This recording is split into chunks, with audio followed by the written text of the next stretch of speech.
Assalamualaikum warahmatullahi wabarakatuh. Waalaikumsalam warahmatullahi wabarakatuh. Selamat siang. Waalaikumsalam warahmatullahi wabarakatuh. Kami di sini akan mempresentasikan tentang hakikat manusia. Hakikat negara. Sebelumnya perkenalkan, nama saya Rindia Lestari dengan NIM 218.209.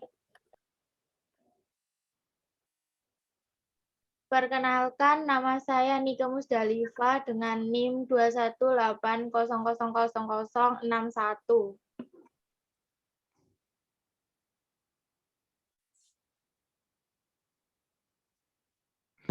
Perkenalkan, nama saya Ani Yulaika dengan NIM 218000116. Perkenalkan, nama saya Linda Oktaviani Putri dengan NIM 218000028. Pengertian negara. Pengertian negara merupakan salah satu bentuk organisasi yang ada dalam kehidupan masyarakat. Pada prinsipnya, setiap warga masyarakat menjadi anggota dari suatu negara dan harus tunduk pada kekuasaan negara melalui kehidupan bernegara dengan pemerintahan yang ada di dalamnya. Masyarakat ingin mewujudkan tujuan-tujuan tertentu seperti terwujudnya ketentraman, ketertiban, dan kesejahteraan masyarakat agar pemerintah suatu negara memiliki kekuasaan untuk mengatur kehidupan masyarakat, tidak bertindak seenaknya. Maka ada sistem aturan tersebut menggambarkan suatu atau pertindakan dalam aturan yang paling tinggi tingkatnya sampai pada aturan yang paling rendah.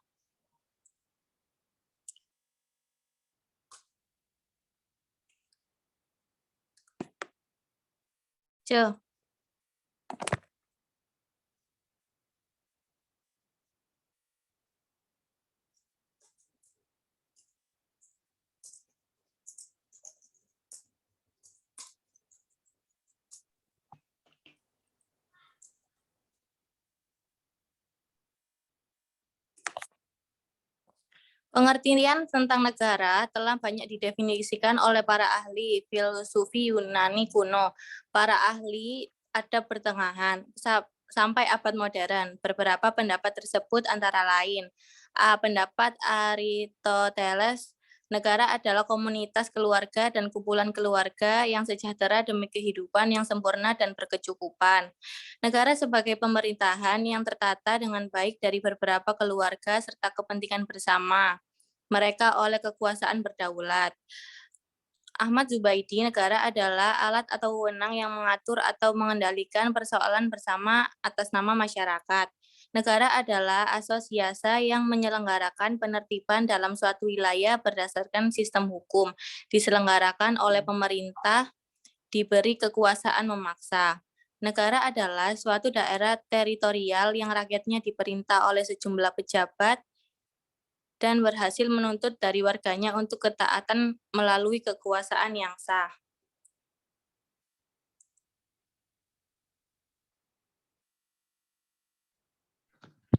Teori asal mula negara. 1. Teori teokrasi. Menurut teori ini, negara berdasarkan kehendak Tuhan. Paham ini muncul bahwa keyakinan keagamaan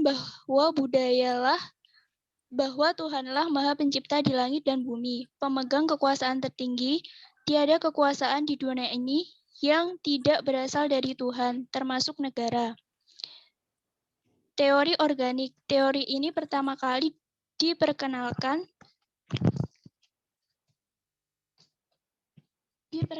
di wilayah geografis saja, tapi negara harus ada ikatan yang muncul, yaitu keadilan. Negara muncul karena ada kebutuhan yang sangat banyak dan beragam. Teori perjanjian.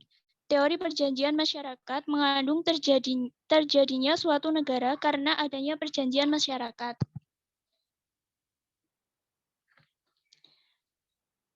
Keempat, teori kekuasaan. Menurut teori kekuasaan, siapa yang berkemampuan untuk memiliki kekuasaan atau berhasil mencapai kekuasaan, selayaknya memegang pucuk pemerintahan. Kelima, teori kedaulatan. Teori kedaulatan rakyat memandang keberadaan negara karena adanya kekuasaan tertinggi yang mampu mengatur kehidupan bersama masyarakat negara.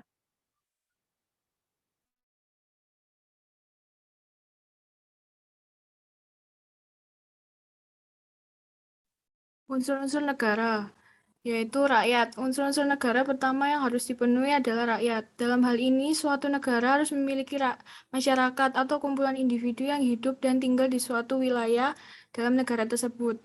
Dengan begitu, dapat dipahami bahwa sebelum status negara diakui, negara tersebut harus memiliki rakyat yang menjadi subjek pemerintahan atau pengaturan dari suatu negara.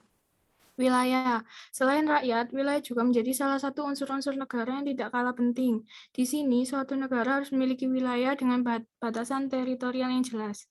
Dalam hal ini diperlukan wilayah secara geografis, artinya wilayah yang mencakup bagian daratan, perairan, dan udara. Bukan hanya itu, negara juga harus memiliki batas yang jelas dengan wilayah negara lain.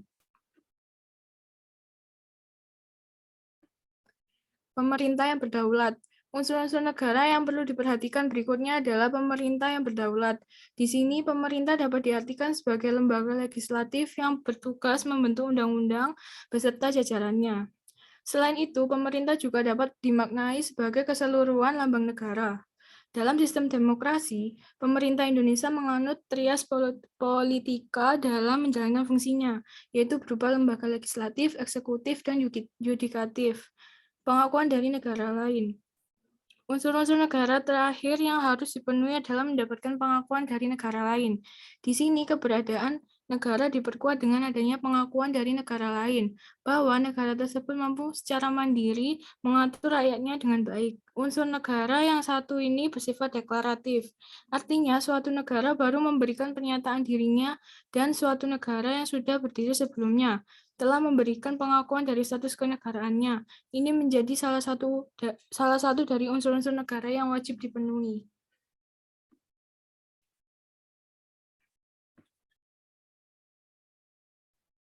Sistem pemerintahan negara. Sistem pemerintahan Indonesia menurut Undang-Undang Dasar 1945, pembukaan Undang-Undang Dasar 1945 alinea 5 menyatakan bahwa kemerdekaan kebangsaan Indonesia itu disusun dalam suatu undang-undang dasar negara Indonesia yang berbentuk dalam suatu susunan negara Republik Indonesia yang berkedaulatan rakyat.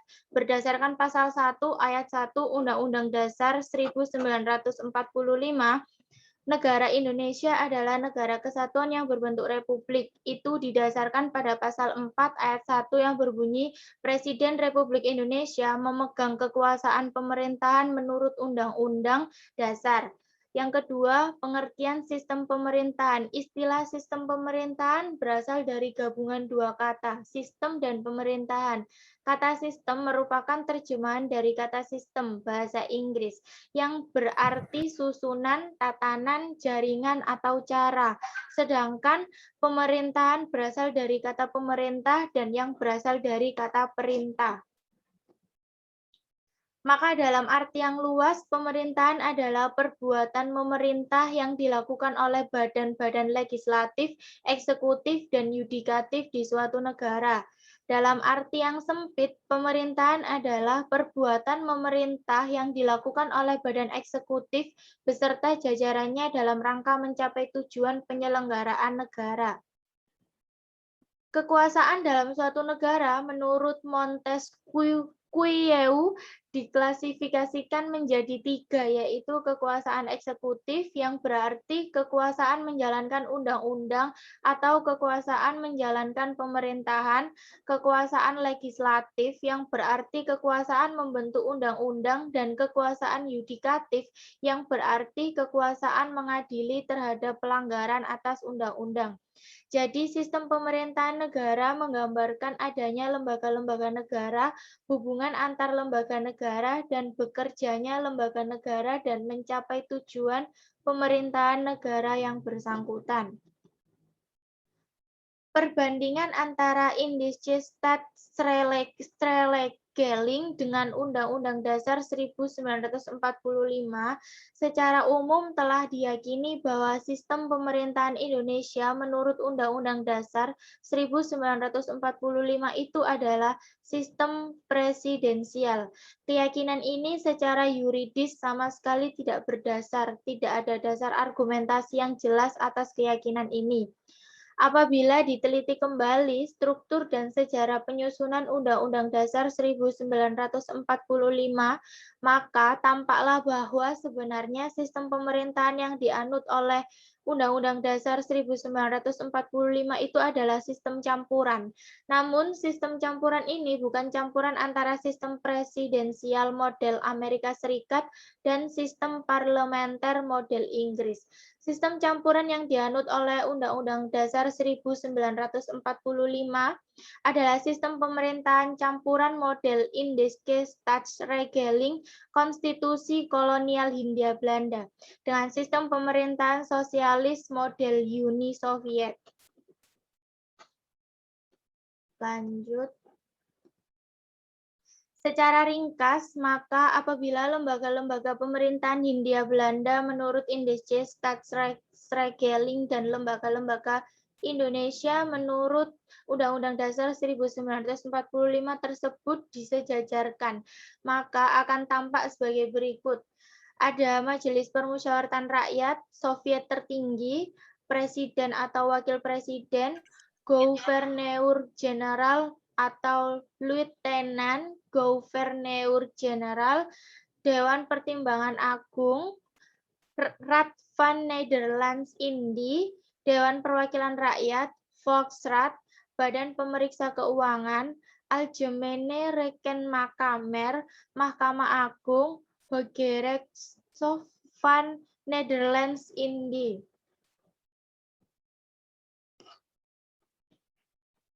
Sistem pemerintahan Indonesia. Sistem pemerintahan negara Indonesia berdasarkan Undang-Undang Dasar 1945 sebelum diamandemen. Pokok-pokok isi pemerintahan sebelum Undang-Undang Dasar 1945 diamandemen sebagai berikut. Indonesia adalah negara yang berdasarkan atas hukum. Sistem konstitusional, kekuasaan negara yang tertinggi di tangan Majelis Permusyawaratan Rakyat. Presiden adalah penyelenggara pemerintah negara yang tertinggi di bawah Majelis Permusyawaratan Rakyat. Presiden tidak bertanggung jawab kepada Dewan Perwakilan Rakyat. Menteri negara ialah pembantu presiden. Menteri negara tidak bertanggung jawab kepada Dewan Perwakilan Rakyat. Kekuasaan kepala negara tidak terbatas. Berdasarkan 7 kunci pokok sistem pemerintahan, sistem pemerintahan Indonesia menurut Undang-Undang Dasar 1945 menganut sistem pemerintahan presidensial. Sistem ini dijalankan pada masa Orde Baru di bawah pimpinan Presiden Soeharto. Sistem pemerintahan negara Indonesia berdasarkan Undang-Undang Dasar 1945 setelah diamandemen. Pokok-pokoknya diantaranya yang pertama ada bentuk negara kesatuan dengan prinsip otonomi daerah yang luas, wilayah negara terbagi dalam beberapa provinsi. Yang kedua, bentuk pemerintahan adalah republik, sedangkan sistem pemerintahan presidensial. Yang ketiga, presiden adalah kepala negara dan sekaligus kepala pemerintahan. Presiden dan wakil presiden dipilih secara langsung oleh rakyat dalam satu paket. Yang keempat, Kabinet atau menteri diangkat oleh presiden dan bertanggung jawab kepada presiden. Yang keenam ada parlemen terdiri atas 2 bagian, bicameral, Dewan Perwakilan Rakyat DPR, dan Dewan Perwakilan Daerah. Para anggota dewan merupakan anggota MPR.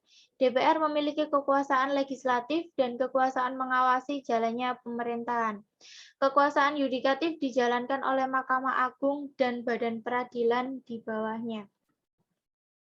Sebelum diadakan amandemen Undang-Undang Dasar 1945 sebagai berikut konstitusi tertulis Undang-Undang Dasar 1945 menyediakan satu pasal yang khusus mengatur tentang cara perubahan Undang-Undang Dasar, yaitu pasal 37 yang berbunyi untuk mengubah Undang-Undang Dasar sekurang-kurangnya 2/3 daripada jumlah anggota MPR harus hadir. Putusan diambil dengan persetujuan sekurang-kurangnya 2/3 jumlah anggota yang hadir.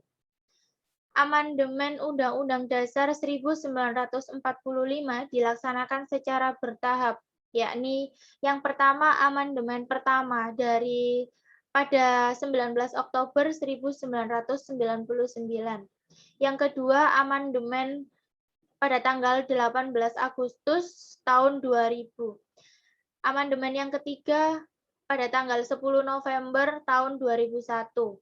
Amandemen yang keempat terjadi pada tanggal 10 Agustus tahun 2002. Sistem pemerintahan Indonesia dari masa ke masa. Sistem pemerintahan Orde Lama berjalan dari tahun 1945 sampai pada tahun 1968 di bawah pimpinan Presiden Soekarno. Pada 18 Agustus 1945, Indonesia mengesahkan Undang-Undang Dasar yang di dalamnya tercantum menggunakan sistem presidensial, namun terjadi penyelewengan sehingga pada masa ini menggunakan sistem parlementer. Masa parlementer berakhir saat dikeluarnya dekret Presiden pada tanggal 5 Juli tahun 1959. Sistem pemerintahan Orde Baru. Pemerintahan Orde Baru digunakan sebagai sebutan untuk memisahkan kekuasaan Soekarno, Orde Lama, dan Soeharto, Orde Baru. Digunakan untuk menandai masa baru setelah ditupasnya masalah PKI pada tahun 1965. Pada awalnya masa ini terlihat kemajuan, namun seiring berjalannya waktu sama saja dengan masa demokrasi terpimpin. Sistem pemerintahan presidensial juga tampak menonjol, kemudian Soeharto menetapkan sistem demokrasi Pancasila sebagai sistem pemerintahan Indonesia. Sistem pemerintahan pada masa reformasi. Era reformasi dimulai dari tumbangnya kekuasaan Soeharto pada tahun 1998 hingga sekarang. Pada era reformasi, pelaksanaan sistem pemerintahan demokrasi Pancasila diterapkan sesuai dengan asas demokrasi yang berlandaskan Pancasila. Pada era ini, pemerintahan memberikan ruang gerak kepada partai politik dan DPR untuk turut serta mengawasi pemerintahan secara kritis. Sekian dan terima kasih.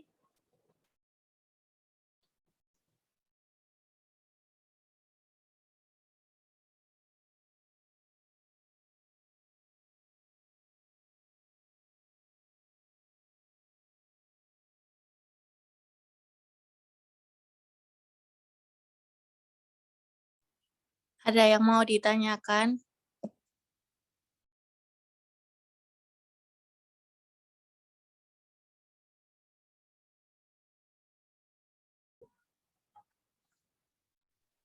Baik, untuk Mbak Titi bisa mengutarakan pertanyaannya. Assalamualaikum warahmatullahi wabarakatuh. Perkenalkan, nama saya Titi Mulyani dengan NIM 218000246. Pertanyaan, tadi kan unsur negara berdiri harus diakui oleh negara lain. Nah, pertanyaannya adalah, apakah Taliban yang menguasai Afghanistan apakah bisa diakui secara resmi di PBB seperti itu? Sekian, terima kasih. Pertanyaannya boleh ditulis di kolom chat ya.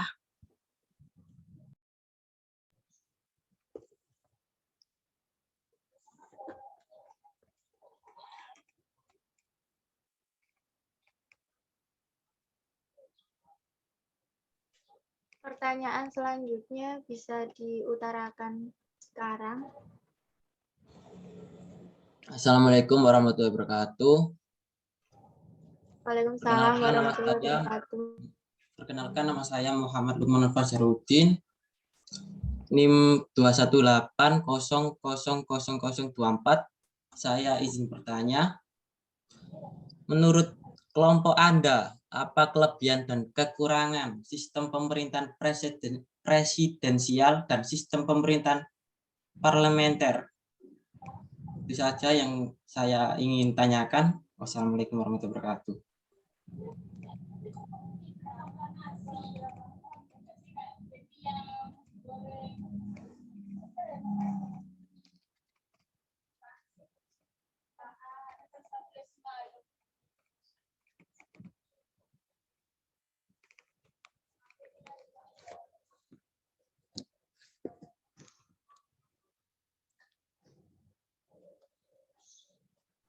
Apakah selanjutnya ada yang ingin bertanya?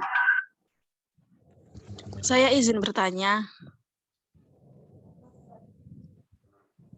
Perkenalkan, nama saya Irfani Amrina Rosyada dengan NIM 218.123. Pertanyaan saya, bagaimana jika salah satu unsur-unsur negara tidak terpenuhi? Terima kasih.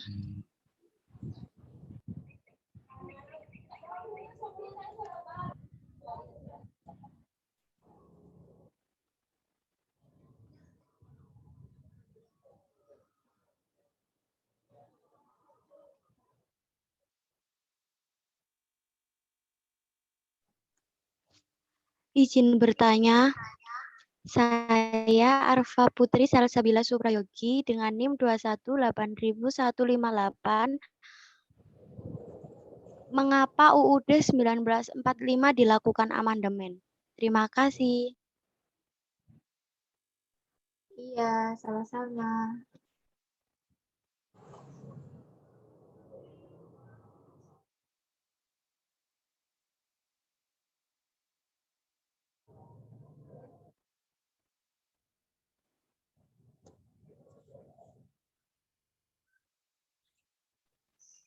Saya Yunita Anggreyani, NIM 218000142, kelebihan dan kekurangan dari masa pemerintahan Orde Lama.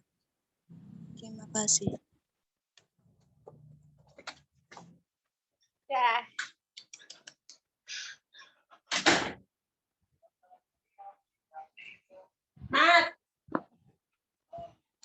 Males aku.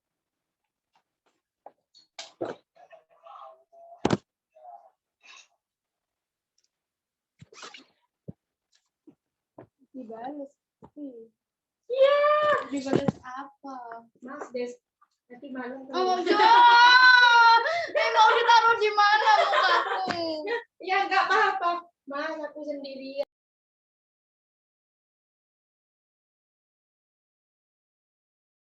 Apakah sudah cukup untuk pertanyaannya? Kalau memang sudah cukup, bisa menjawab sekarang juga. Sudah. Sudah. Baik. Saya di sini ingin menjawab pertanyaan dari Mbak Nita.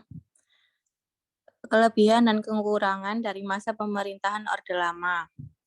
Kelebihannya dapat dilihat dari keberhasilan yang dicapai pada masa pemerintahan, yaitu Indonesia berhasil merebut kemerdekaan. Indonesia berhasil mempertahankan kemerdekaan sampai sekarang, berhasil merebut kembali Irian Barat, pemilihan umum untuk pertama kalinya. Kekurangannya, banyak pemberontakan, sering terjadi pergantian kabinet, terjadi krisis ekonomi, munculnya G30 SPKI yang merugikan masyarakat, gagal memecahkan masalah-masalah politis dan ekonomi yang mendesak, pendapat berekspor menurun, inflasi terus naik, dan korupsi birokrat dan militer mewah. Gimana Mbak Nita, sudah? Sudah, terima kasih. Sama-sama.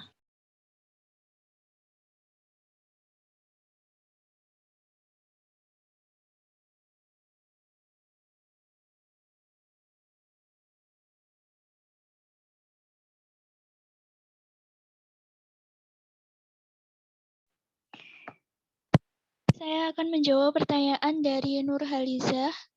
Apa saja pokok isi pemerintahan sebelum Undang-Undang 1945 diamandemen? Isi pokok pemerintahan sebelum Undang-Undang diamandemen adalah 1. Indonesia adalah negara yang berdasarkan atas hukum. 2. Sistem konstitusional. 3.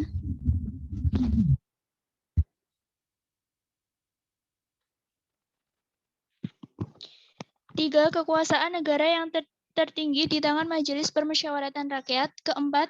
Presiden adalah penyelenggara pemerintahan negara yang tertinggi di bawah Majelis Permusyawaratan Rakyat. Presiden tidak bertanggung jawab kepada Dewan Perwakilan Rakyat. Menteri negara ialah pembantu presiden. Menteri tidak bertanggung jawab kepada Dewan Perwakilan Rakyat. Kekuasaan kepala negara tidak terbatas. Dan yang terakhir, berdasarkan 7 kunci pokok sistem pemerintahan, Indonesia menganut sistem pemerintahan presidensial. Terima kasih. Bagaimana Mbak Nurhaliza? Iya, sudah cukup. Makasih.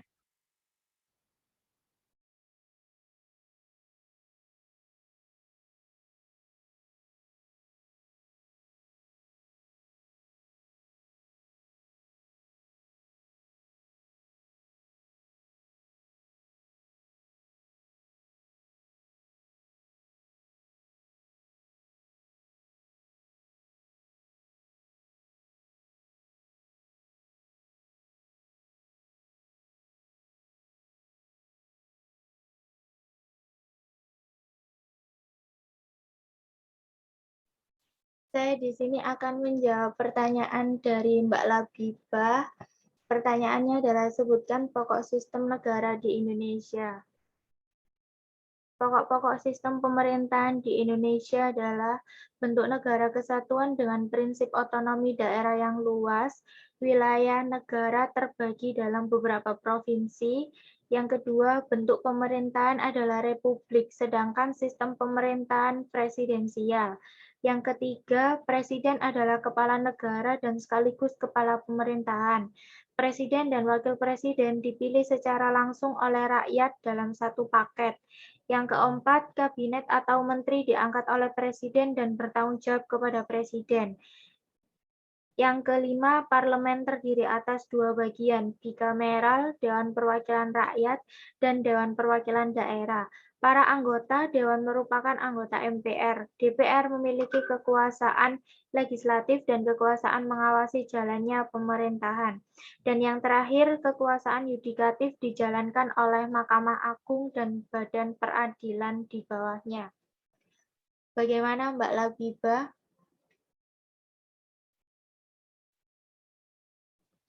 Baik, terima kasih Mbak Nike. Sama-sama Mbak. Saya di sini akan menjawab pertanyaan dari Mas Fajar, kelebihan dan kekurangan pemerintahan presidensial dan parlementer. Kekurangan pemerintahan presidensial yaitu sistem pertanggungjawaban kurang, pengawasan rakyat lemah, kekuasaan eksklusif di luar pengawasan langsung badan legislatif sehingga dapat menimbulkan kekuasaan yang mutlak. Kelebihannya, badan eksekutif lebih stabil kedudukannya sebab tidak tergantung pada parlemen. Pemerintah dapat leluasa karena tidak ada bayang-bayang krisis kabinet. Kelemahan dari sistem pemerintah parlementer, keberhasilan yang sangat sulit dicapai jika partai di negara tersebut sangat banyak. Kabinet sering dibubarkan karena mendapatkan mosi tidak percaya parlemen. Kelebihannya, pengaruh rakyat terhadap politik yang dijalankan sangat besar sehingga suara rakyat sangat didengarkan oleh parlemen. Sistem pertanggungjawaban dalam pembuatan dan juga pelaksanaan kebijakan publik sangat jelas. Gimana Mas Fajar? Ya, sudah. Terima kasih atas jawabannya. Sama.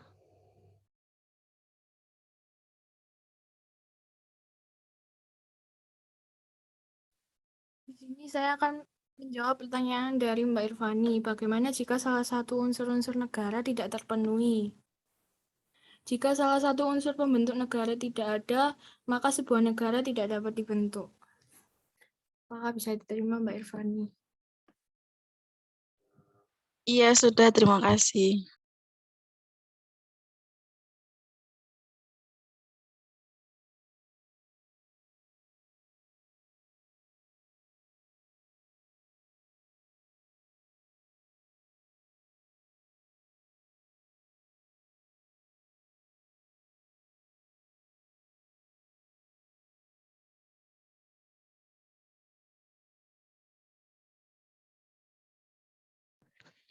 Di sini saya akan menjawab pertanyaan dari Mbak Arfa. Kenapa Undang-Undang Dasar 1945 diamandemen? Tujuan dari Undang-Undang Dasar 1945 diamandemen adalah 1. Menyempurnakan aturan dasar mengenai tatanan negara. 2. Menyempurnakan aturan dasar mengenai jaminan maupun pelaksanaan kedaulatan rakyat. 3. Menyempurnakan aturan dasar mengenai jaminan maupun pelindungan hak asasi manusia bagi masyarakat. 4. Menyempurnakan aturan dasar penyelenggaraan negara secara demokratis dan modern mengikuti perkembangan zaman. 5. Melengkapi aturan dasar yang sangat penting dalam penyelenggaraan negara agar menciptakan masyarakat yang demokratis dan aman bagi masyarakat. Yang terakhir, menyempurnakan aturan dasar mengenai kehidupan berbangsa atau bernegara. Bagaimana Mbak Arfa?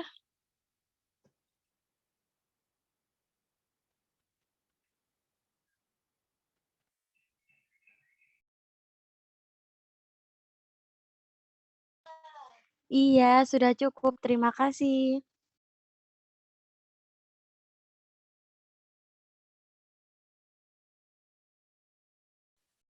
Di sini saya akan menjawab pertanyaan dari Mbak Sherly. Sebutkan teori-teori asal mula negara, yaitu teori teokrasi, teori organik, teori perjanjian, teori kekuasaan, teori kedaulatan. Apakah bisa diterima, Mbak Sherly? Iya, bisa. Terima kasih atas jawabannya.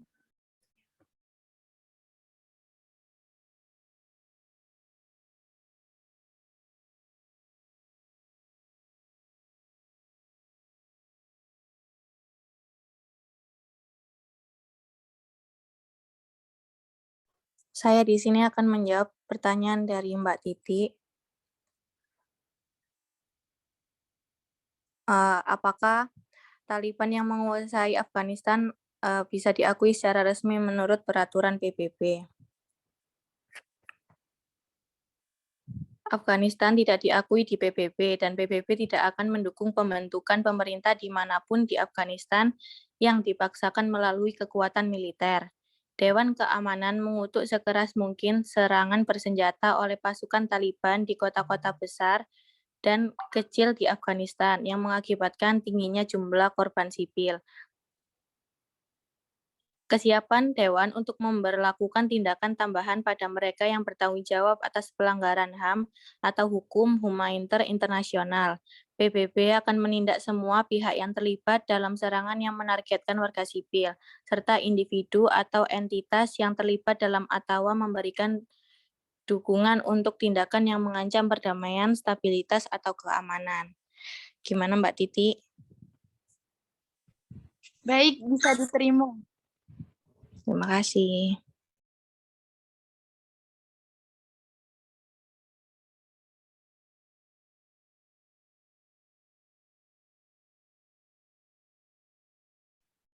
Saya akan menjawab pertanyaan dari Mbak Dea yang pertanyaannya, mengapa Indonesia tidak menggunakan sistem pemerintahan parlementer?